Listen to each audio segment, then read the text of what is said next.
before learning how to use Airtable, let's just start by defining what Airtable even is. So the key term that we use internally here at WhaleSync is operational spreadsheet. Now, you might not have heard that term, but I promise it'll make sense really, really quickly.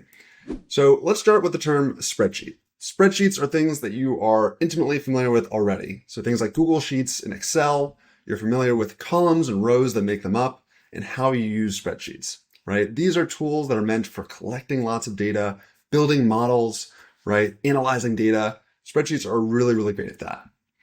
Airtable, on the other hand, is something we call an operational spreadsheet. So in many ways, it's similar to something like Google Sheets. It's got tables instead of tabs. It's got columns. It has rows. You fill those rows with data. But the key difference is what it is meant to be used for. Like I mentioned, Sheets is all about analyzing data. Operational spreadsheets like Airtable are for working with data, for doing operations. So if you take a look at this Airtable base, this is a CRM as an example.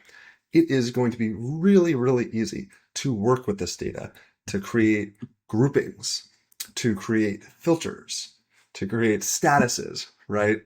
And we'll get into how to do all of this in a bit, but the high level thing to understand is the idea that operational spreadsheets are familiar. They feel like spreadsheets in many ways, but they're built for operations. And just to throw out there, aside from Airtable, there are lots of really cool operations tools.